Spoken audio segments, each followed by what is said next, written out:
Bonjour à tous et bienvenue dans Déclic, le podcast qui tente de décrypter Google Ads et plus généralement l'univers du SIA. Je suis Jérémy Lacoste, consultant SIA depuis plusieurs années et j'aurai le plaisir d'aborder une fois par semaine une problématique search.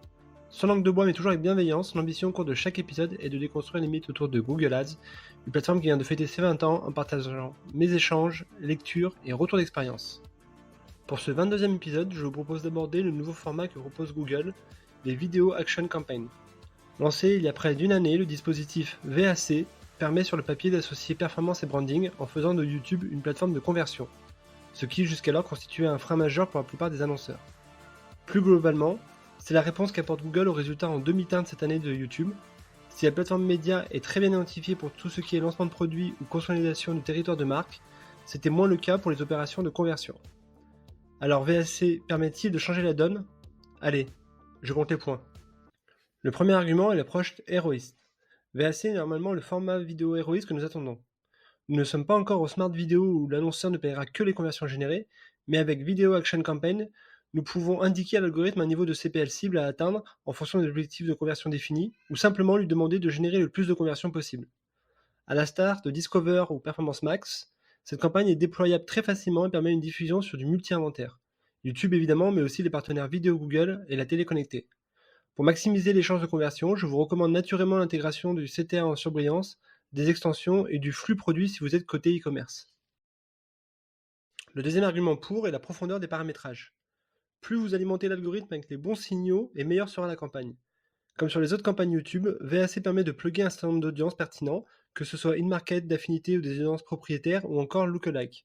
Côté settings, je vous recommande d'intégrer 2 à 4 vidéos de manière à donner assez d'informations à l'algorithme et d'opérer comme sur Facebook. Dès que vous voyez qu'une créa ne prend pas, coupez-la. Idem côté stratégie d'enchère, commencez d'abord avec maximiser les conversions avant de switcher après 2 semaines sur une stratégie au CPA cible. Côté contre, les arguments sont aussi nombreux. Le premier est le doublon avec Performance Max. Même si les account managers Google vous diront que ces campagnes sont complémentaires, force est de constater qu'il y a quand même pas mal de recouvrement entre Performance Max et VAC. Il suffit pour s'en convaincre de les lancer sur un même compte et vous verrez que l'un prend le pas sur l'autre, souvent Performance Max d'ailleurs, qui truste déjà l'inventaire vidéo YouTube. Dans ce cas-là, c'est peut-être dommage de diviser votre force de frappe.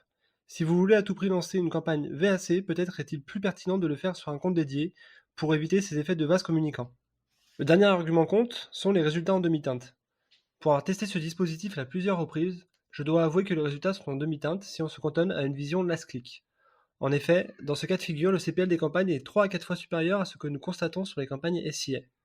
A l'inverse, si vous analysez les campagnes avec ce qu'il faut de post-impression et post-clic, les performances deviennent naturellement rudement meilleures. Pour éviter tout biais, je recommande de prendre en compte un post-clic un jour ou 7 jours en fonction de votre industrie et d'abandonner le post-impression qui m'a toujours paru très critiquable. Pour résumer, je reste assez dubitatif sur le type de format automatisé et où finalement vous n'avez que peu d'actions à entreprendre. De deux choses l'une. Soit vous avez un ADN ultra perf avec un pilotage au last click et forcément ces campagnes seront décevantes. Dans ce cas-là, la diffusion vidéo se fera via Performance Max.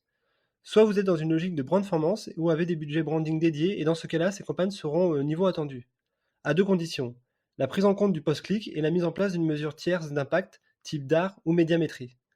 En tout cas, nous ne sommes pas encore au niveau de la révolution qui a été le Smart Shopping ou Performance Max. Voilà, ce 22e épisode touche déjà à sa fin, j'espère que vous avez eu le déclic.